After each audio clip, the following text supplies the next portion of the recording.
የአገዛዙ ሰራዊት በየቀኑ እየፈረሰ መሆኑን የሚያስረግጡ ወታደራዊ ኩብለላዎች ቀጥለዋል። ወታደራዊ አዛዡ ከነትጥቁና አጃቢዎቹ ፋኖን ተቀላቅሏል። በሌላ በኩል ባለስልጣኑ በቁጥጥር ስር መዋላቸው ተሰምተዋል። የባለስልጣኑ ስር ከፍተኛ መደናገጥ ፈጥሯል። የግንባሩ አዋጊ በየትኛው ግንባር ከነ አጃቢዎቹ ፋኖን ተቀላቀለ የሚለውን ጨምሮ በባለስልጣኑ ስር ዙሪያ ዝርዝር መረጃዎችን ይዘናል።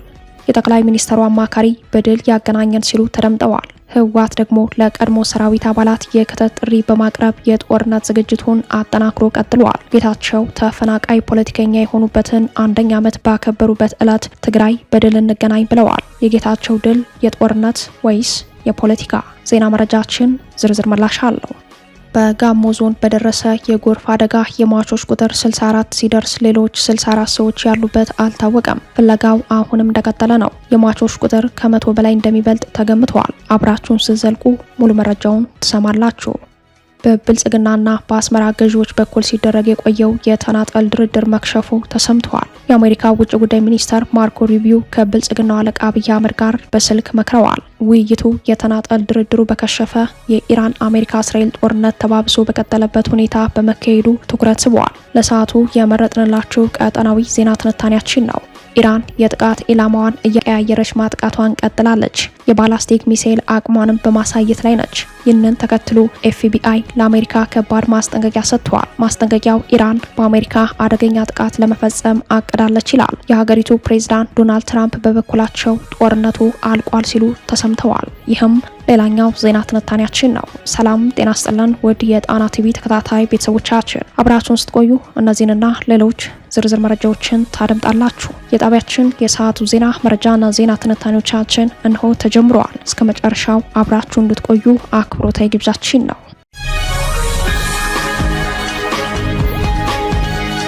ወታደራዊ አዛዡ ከነትጥቁና አጃቢዎቹ ፋኖን ተቀላቅሏል። በሌላ በኩል ባለስልጣኑ በቁጥጥር ስር ውለዋል። በወሎ ቤት አማራ በላስታ አይና ቡግና አካባቢ አንድ የአገዛዙ ወታደራዊ አዛዥ የሻለቃ አዛዥ አጃቢዎቹን አስከትሎ ከነትጥቁ ፋኖን ተቀላቅሏል። ሻለቃ አዛዡ ፋኖን የተቀላቀለው 5 አጃቢዎችንና ሙሉ ትጥቁን ይዞ ነው። በተመሳሳይ በጎንደር ከተማ በቅርብ ርቀት መገጭ አቅራቢያ ከሚገኝ የአገዛዙ ወታደራዊ ካምፕ ላይ በሌሊት የኮበለሉ ቁጥራቸው 9 የሚደርሱ የአድማ ብተና አባላት ፋኖን ተቀላቅለዋል። በሸዋሮቢት የአየር ወለድና አድማ ብተና አባል ፋኖን ተቀላቅለዋል። በደቡብ ወሎ ደላንታ አካባቢ 7 የሚሊሻ አባላት ፋኖን ተቀላቅለዋል። እንዲህ ባለ ፍርሰት ላይ የሚገኘው የአገዛዙ ጦር በሚሰማራባቸው አውደ ግንባሮችም ከባድ ሽንፈት እያስተናገደ ቀጥሏል። ከጋሸናና ከጨጭሆ መሃል በሚገኙ አካባቢዎች ቀኑን ሙሉ በተደረገ ውጊያ የአገዛዙ ሰራዊት ከፍተኛ ጉዳት አስተናግዷል። በዚያ አውደ ውጊያ የመከላከያና የፖሊስ አዛዦች ክፉኛ ቆስለው በሞት አፋፍ ላይ ሲገኙ፣ ሌሎች ከፍተኛ ቁጥር ያላቸው የአገዛዙ ወታደሮች ደግሞ በፋኖ መልሶ ማጥቃት ተገለው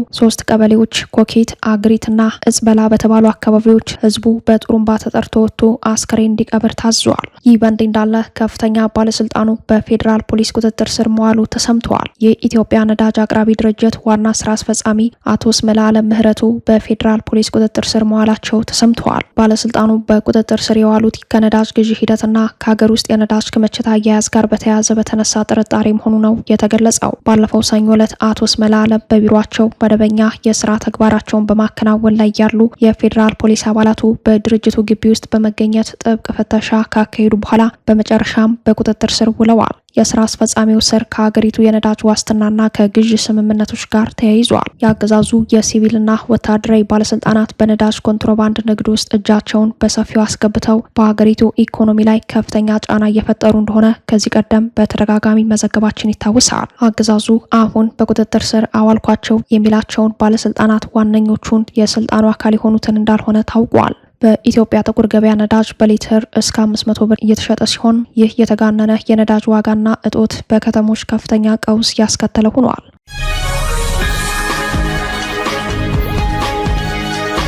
የጠቅላይ ሚኒስትሩ አማካሪ በድል ያገናኘን ሲሉ ተደምጠዋል። ህወሓት ደግሞ ለቀድሞ ሰራዊት አባላት የክተት ጥሪ በማቅረብ የጦርነት ዝግጅቱን አጠናክሮ ቀጥሏል። ከብልጽግና ጋር ወደ ጦርነት ለመግባት በዝግጅት ላይ ያለው ህወሓት ተጨማሪ የክተት አዋጅ አሰምተዋል። ህወሓት ግዳጃቸውን ፈጽመው በክብር የተሸኙ በተለያዩ ምክንያቶች ከሰራዊት አባልነት አቋርጠው የተመለሱ የአርሚ ማሰልጠኛ ቦታዎችን በተመለከተ መረጃ ሳይኖራቸው ቀርተው ወደ ቡድኑ ለመቀላቀል ያልቻሉ እንዲሁም የመከላከያ ሰራዊት አባላት የነበሩና በእስር ላይ የቆዩ የትግራይ ተወላጆች የህወሓትን ጥሪ እንዲቀላቀሉ በትግራይ የተለያዩ ወረዳዎች በማስታወቂያ ጥሪ አቅርበዋል። ይፋዊ ጥሪው በማስታወቂያ ከመተላለፉ በተጨማሪ የክተት ጥሪው ቤት ለቤት በመዳረስ ላይ መሆኑ ተሰምተዋል። ህወሓት ይህንን የማስታወቂያ ጥሪ ያወጣው መጋቢት 1 ቀን ሲሆን ትናንት መጋቢት 2 ቀን በክልሉ ጊዜያዊ አስተዳደር የጸጥታ ቢሮ በኩል ባወጣው መግለጫ ላይ የቀጣዩን ጦርነት ማህተም ያረጋገጠ መልእክት ማስተላለፉ ይታወሳል። የብልጽግናውን አገዛዝ ጅብ ከማያውቁት ሀገር ሂዶ ቁርበት አንጥፉልኝ አለ ሲል ለገለጸበት መግለጫው በብልጽግና በኩል የተሰጠ ይፋዊ ምላሽ ባይኖርም የአብይ አህመድ የምስራቅ አፍሪካ ጉዳዮች አማካሪ ጌታቸው ረዳ ደግሞ በድል ያገናኘን ሲሉ ተሰምተዋል። አቶ ጌታቸው ከትግራይ ክልል ከወጡ 1 ዓመት ማስቆጠራቸውን አስመልክተው በይፋዊ የትስስር ገጻቸው ባሰፈሩት ጽሑፍ ላይ ትግራይ የኔነት መሰረት ሲሉ ገልጸው በመሰረቱ ጦርነት ካንዣበበበት ጊዜ አንስቶ እስከ ትግራይ በረሃዎች የተጠናከሩ ዘመቻዎችን ከመመከት እስከ ፕሪቶሪያና እስከ ጊዜያዊ አስተዳዳሪነት በቻልኩት አቅም ስታገል እንደ አንድ ታጋይ ይህች ውሳኔ ለህዝባችን ትጠቅማለች ወይ የሚለውን ሚዛን አጥብቄ በመያዝ ነው ሲሉ የኑዛዜ ይዘት ያለው መልእክታቸውን አስተላልፈዋል። በሂደቱ ውስጥ የሚቀርብልኝ ጥያቄ የጠላት ከበባ ሲያጋጥምህ ምን ታስብ ነበር የሚል ነበር ያሉት ጌታቸው ለዚህ ጥያቄ ምላሼ ሁልጊዜም ከምንም በላይ የምጸየፈው ሞትን ሳይሆን የህዝቤን ጥቅም አሳልፎ የሚሰጥ ውርደትን መቀበል ነው ብለዋል። ጌታቸው የቀድሞ ጓዶቻቸውንና ኋላ ቀር የሚሏቸው የህወሓት አመራሮችን እኛን በማስወገድ ሊያሳኩት የፈለጉት ህዝባዊ ዓላማ ከነበረ አላሳኩትም። ነገር ግን በስርቆት በውሸት ሰውን በማፈን እንዲሁም የትግራይን ህዝብና የተፈናቃዮችን ስም በመጠቀም የህዝብን ስቃይ በማራዘም ላይ በተረፈች አቅማቸው ሁሉ እየተረባረቡ ይገኛሉ በማለት ከሰዋል። ጌታቸው በጽሁፍ መልእክታቸው በድል ያገናኘን ያሉ ሲሆን ድሉ በጦርነት የሚመጣ ይሁን በፖለቲካ ግን አላብራሩም። አሁን ካሉት ወታደራዊ ፍጥጫዎች አኳያ ጦርነቱ አይቀሬ መሆኑን በራሳቸው ስሜት እያስረዱ እንደሆነ ግን ተገምተዋል።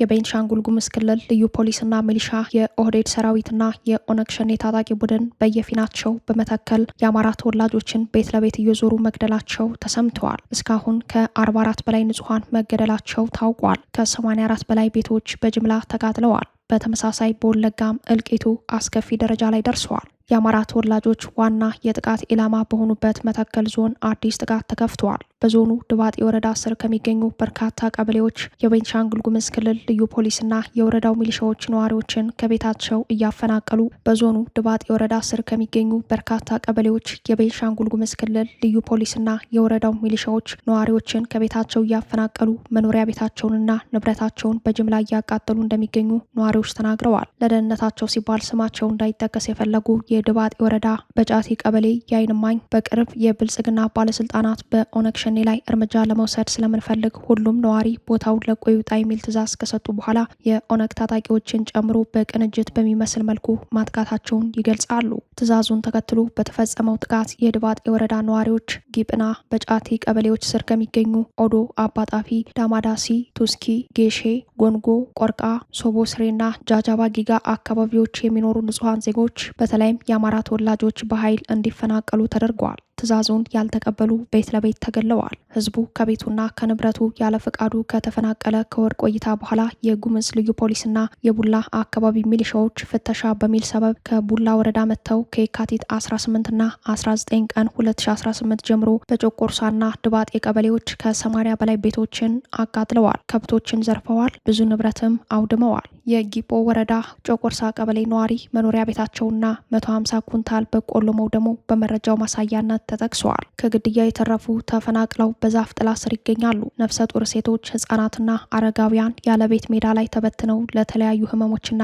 ችግሮች ተጋልጠው በስቃይ ይገኛሉ ተብሏል። እንደ አካባቢው ምንጮች አሁንም ቱስኪ ቀበሌ ውስጥ የመንግስት የጸጥታ ኃይሎች የነዋሪዎችን ቤቶች በማቃጠል ላይ ናቸው። አሁን እየተቃጠሉ ያሉት ቤቶች ቀደም ሲል ከተቃጠሉት 84 ቤቶች በተጨማሪ ነው ሲሉ ምንጮች ለጣና ዘጋቢ አስረድተዋል። በተመሳሳይ የአማራ የደም ምድር ሆኖ በቀጠለው ወለጋ እልቂቱ አስከፊ ደረጃ ላይ መድረሱን ሰምተናል። የእነ ሽመልስ አብዲሳ አስተዳደር አማራን ለማጽዳት ተጨማሪ የክተት ጥሪ አውጇል ያሉት የወለጋ አማራዎች የመከላከያ ሰራዊቱ ከወለጋ አካባቢዎች ወጥቶ ወደ ሰሜን መሰማራቱን ተከትሎ አካባቢያቸውን ከኦነግ ሸኔ መጠበቅ አለባችሁ በሚል በምስራቅ ወለጋ፣ ምዕራብ ወለጋና ሆሮ ጉሩ ወለጋ ዞኖች የክልል መንግስት ለወጣቶችና አርሶ አደሮች አስገዳጅ ወታደራዊ ስልጠና በመስጠት ላይ መሆኑን፣ ይህም አደገኛ የህዝብ ለህዝብ ግጭት የሚቀሰቅስ መሆኑ ታውቆ ሴራውን ማክሸፍ እንደሚገባ የወለጋ አማራዎች ጥሪያቸውን አቅርበዋል።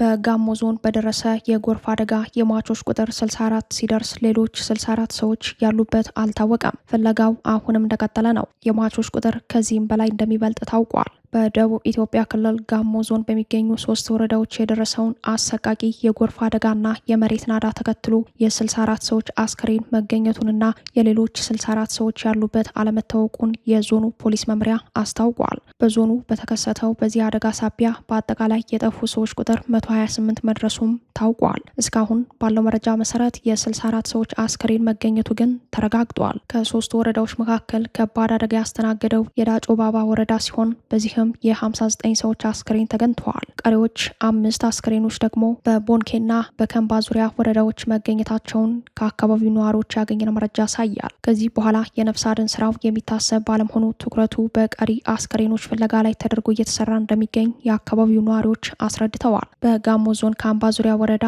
መጋቢት 1 ከጠዋቱ 12 ሰዓት ጀምሮ በጣለው ከባድ ዝናብ ምክንያት ተጨማሪ የ2 ሰዎች ህይወት ማለፉንና በርካታ ሚሊዮን ብር የሚገመት ንብረት መውደሙ ተሰምተዋል። በአደጋው ምክንያት ከመኖሪያ ቀያቸው የተፈናቀሉ ዜጎች አስታዋሽ አጥተው እንደሚገኙም ተጠቁመዋል። ለተፈናቀሉ ወገኖች የምግብና የሕክምና ቁሳቁስ ድጋፍ እንዲደረግ ጥሪ ቀርበዋል። ከዚህ ቀደም በደቡብ ኢትዮጵያ ክልል መሰል ተደጋጋሚ የመሬት መንሸራተት አደጋዎች ሲከሰቱ መቆየታቸው ይታወሳል። በተለይ ሐምሌ 15 ቀን 2016 በጎፋ ዞን ገዜ ጎፋ ወረዳ ኬንቾ ሻቻ ጎዝዲ ቀበሌ በደረሰ አሰቃቂ የመሬት መንሸራተት አደጋ ከ250 በላይ ዜጎች ህይወታቸው ማለፉ አይዘነጋም። በተጨማሪም በጌዲዮ ዞን ራጴ ወረዳ በነሐሴ 21 ቀን 2017 ዓ.ም በደረሰ አደጋ የ9 ሰዎች ህይወት ማለፉን የዞኑ ፖሊስ መምሪያ ያስታወቀ ሲሆን በወላይታ ዞን ካዎ ኮይሻ ወረዳ ደግሞ የ7 ሰዎች ህይወት መጥፋቱ ተገልጿል።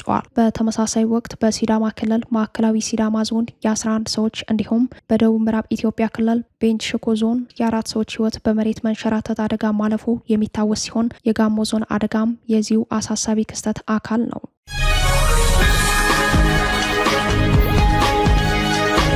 በብልጽግናና በአስመራ ገዢዎች በኩል ሲደረግ የቆየው የተጠና ድርድር መክሸፉ ተሰምተዋል። የአሜሪካ ውጭ ጉዳይ ሚኒስተር ማርኮ ሩቢዮ ከብልጽግናው አለቃ አብይ አህመድ ጋር በስልክ መክረዋል። ውይይቱ የተናጠል ድርድሩ በከሸፈ የኢራን አሜሪካ እስራኤል ጦርነት ተባብሶ በቀጠለበት ሁኔታ በመካሄዱ ትኩረት ስበዋል። የኢራን አሜሪካ እስራኤል ጦርነት ወደ አፍሪካ ቀንድ የመስፋት ስጋቱ በጨመረበትና ኢራን በቀጠናው የአሜሪካ አጋር በተባሉ ሀገራት ላይ ጥቃት እየሰነዘረች ባለችበት በዚህ ጊዜ የብልጽግና ገዢዎች በዋናነት ከአሜሪካና እስራኤል ዲፕሎማቶች ጋር በመምከር በጦርነቱ ያላቸውን አሰላለፍ ውክልና አሳይተዋል። በቀዳሚነት በመካከለኛው ምስራቅ ይፋዊ ጦርነት ከተጀመረ ወዲህ የኢራንን ጥቃት ሲወግዙ የቆዩት የብልጽግናው አለቃ አብይ አህመድ ከአሜሪካ የውጭ ጉዳይ ሚኒስተር ማርኮ ሩቢዮ ጋር በስልክ ተወያይተዋል። ማርኮ ሩቢዮ ከአብይ ጋር በቁልፍ ጉዳዮች ላይ መምከራቸውን መስሪያ ቤታቸው አስታውቋል። ሁለቱ መሪዎች በተለይም በቀጠናዊ መረጋጋትና በጋራ የደህንነት ጉዳዮች ላይ ትኩረት አድርገው የመከሩ ሲሆን በምስራቅ አፍሪካ አስተማማኝ ሰላም እንዲሰፍን ለማድረግ ያላቸውን የጋራ ቁርጠኝነት ማረጋገጣቸውም ታውቋል። ይህም የአብይ አህመድ ሚስጥራዊ ጥምረት ወደ አደባባይ መምጣቱን ያመላክታል። ባለፈው ህዳር ወር መጨረሻ የአሜሪካው የውጭ ጉዳይ ሚኒስተር ማርኮ ሩቢዮንና አብይ አህመድ በተመሳሳይ ጉዳዮች ላይ በስልክ መወያየታቸው ይታወሳል። የትናንት ምሽቱ ውይይት በ3 ወራት ጊዜ ውስጥ ለሁለተኛ ጊዜ የተደረገ ሲሆን ባለፈው ዓመት መጨረሻም እንዲሁ መሪዎቹ መምከራቸው አይዘነጋም። ይሄኛው ውይይት በሱዳን ከአልቡርሃን ጦር ጎን ተሰልፎ የሚዋጋው የሙስሊም ወንድማማቾች ቡድን በሽብር በተፈረጀ ማግስት የተካሄደ መሆኑ እንዲሁም በብልጽግና ኤርትራና የህወሓት ኃይሎች መካከል ወታደራዊ ፍጥጫ ከፍተኛ ደረጃ በደረሰ ባልደረሰበት ሰዓት የተካሄደ መሆኑ ልዩ ትኩረት ስበዋል። የውይይቱ አንደኛው አጀንዳ ከቀጠናዊ የጦርነት ስጋቱ ጋር የተያያዘ ሊሆን እንደሚችልም ተገማች ሆኗል። በሌላ በኩል የብልጽግናው የውጭ ጉዳይ ሚኒስትር ዴኤታ አምባሳደር ሀደራ አበራ ከአሜሪካ አጋር ከሆኑት ከእስራኤል፣ ከሳውዲ አረቢያ፣ ከኩዌት፣ ከኳታር፣ ከተባበሩት አረብ ኤምሬቶችና ከኦማን ዲፕሎማቶች ጋር በቀጠናዊ ጉዳዮች ላይ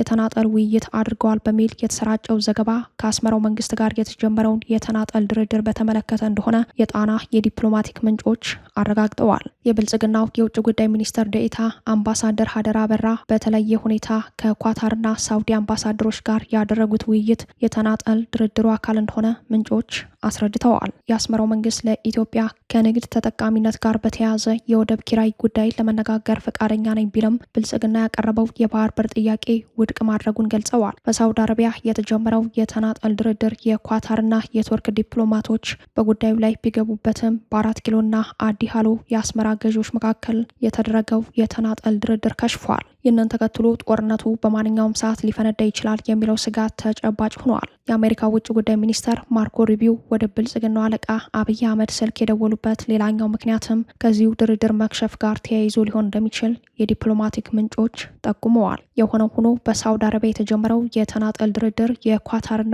የቱርክ ዲፕሎማቶች በጉዳዩ ላይ ቢገቡበትም ድርድሩ የከሸፈ በመሆኑ ድንበር ተሻጋሪ ጦርነት መቀስቀሱ አይቀሬ እንደሆነ ውስጥ አዋቂ ምንጮች ያምናሉ።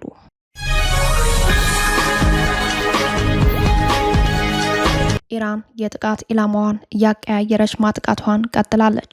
የባላስቲክ ሚሳኤል አቅሟንም በማሳየት ላይ ነች። ይህንን ተከትሎ ኤፍቢአይ ለአሜሪካ ከባድ ማስጠንቀቂያ ሰጥቷል። ማስጠንቀቂያውን ኢራን በአሜሪካ አደገኛ ጥቃት ለመፈጸም አቅዳለች ይላል። የሀገሪቱ ፕሬዝዳንት ዶናልድ ትራምፕ በበኩላቸው ጦርነቱ አልቋል ሲሉ ተሰምተዋል። 13ኛ ቀኑን የያዘው የኢራን አሜሪካ እስራኤል ጦርነት ዛሬም በከባድ ትንቅንቅ ቀጥሏል። በባህረ ሰላጤው ሀገራት ላይ የአሜሪካ የጦር መሰረቶችን ዋና ኢላማ አድርጋ ጥቃት እየሰነዘረች ያለችው ኢራን በቀጣይ በራሷ የአሜሪካ ግዛት ላይ አዲስና አደገኛ ጥቃት ለመፈጸም ማቀዷን ደርሼበታለሁ ሲል ኤፍቢአይ አስጠንቅቋል። የኢራኑ ጦርነት ከ10 ሺህ በላይ ኪሎ ሜትሮችን አቋርጦ በአሜሪካ ምድር ጥቃት የማድረስ አቅም እንዳለው ስጋቱን የተነተነው ኤፍቢአይ አሜሪካን ሳትቀደሚ ቅደሚ ብሏል። ከሰሞኑ የወጣው የፌዴራል ምርመራ ቢሮ የኤፍቢአይ ማስጠንቀቂያ የኢራን ኤጀንቶች ወይም ከኢራን ጋር ግንኙነት ያላቸው አህጉር አቋርጦ በአሜሪካ ግዛት ውስጥ ጥቃት ሊሰነዝሩ እንደሚችሉ በመግለጽ ያስጠነቅቃል። የኢራን ኤጀንቶች ኢላማ በምዕራብ የአሜሪካ ግዛቶች በተለይም በካሊፎርኒያ ላይ መሆኑ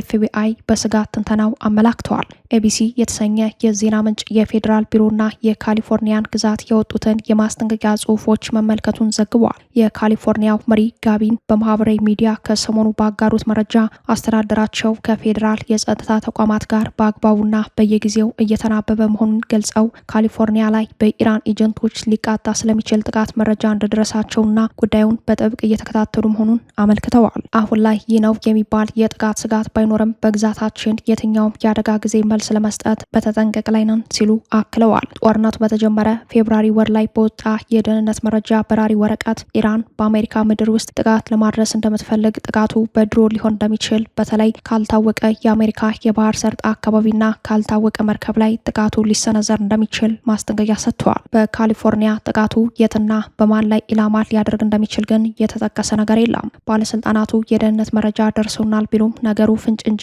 የተብራራ ወይም ተጨባጭ ስጋት ስለመሆኑ ግልጽ አለመሆኑን ዘገባው አክሏል። የአሜሪካ የሀገር ውስጥ ደህንነት ዲፓርትመንት ኦፍ ሆምላንድ ሴኩሪቲ ከአንድ ዓመት ቀደም ብሎ የሀገር ውስጥ ሽብርተኞች ካሊፎርኒያን የጥቃት ኢላማ ሊያደርጉ ስለመቻላቸው ዘገባው አስታውሷል። ደህንነቱ ኢራን በአሜሪካ ምድር ውስጥ ጥቃት ለማድረስ የሚያስችል አቅም አላት ሲል በጊዜው ገልጾ ነበር። በአሜሪካ ባሉ ኢራናውያን ላይ ክትትል ስለመደረጉም ዘገባው አመልክተዋል። የተባለው ጥቃት ግን ሳይከሰት ቀርተዋል። የኤቢሲ ዘገባ ምንጭ ያደረገው የደህንነት በረራ ወረቀቱ የውስጥ ስለመሆኑ ለሕዝብ ይፋ ለመደረጉንም አመልክተዋል። ከሰሞኑ በተደረገ የሕዝብ ዳሰሳ ጥናት 75 በመቶ የሚሆኑ አሜሪካውያን ኢራን በአሜሪካ ግዛት ውስጥ ጥቃት ልትሰነዝር ስለመቻሏ ስጋት እንዳላቸው አመላክተዋል። ትራምፕ በበኩላቸው ጦርነቱ ተስፋፍቶ በቀጠለበት ሁኔታ በኢራን ምን ቀረ?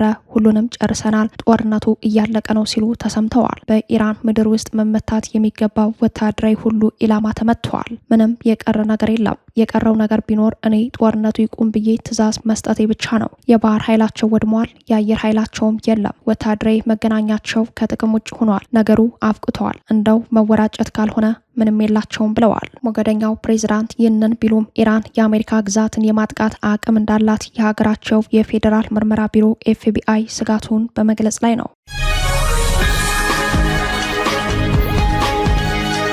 ክቡራትና ክቡራን ቤተሰቦቻችን ለሰዓቱ የተሰናዱት መረጃዎቻችን እየተከታተሏችኋችሁን ይመስሉ ነበር። አብራችሁን ስለቆያችሁ ልባዊ ምስጋናችን ይድረሳችሁ እያለን የጣና ቲቪ ወቅታዊ ዜናዎች፣ ትንታኔዎችና ልዩ ልዩ ፕሮግራሞች እንዲደርሷችሁ ቻናላችን ሰብስክራይብ በማድረግ ቤተሰብ ይሁኑ። በተሳትፎ የትግል ሚዲያው እንዲያጠናክሩ ጥሪያችን እናቀርባለን። ጣና ቲቪ ከሀቅ ጋር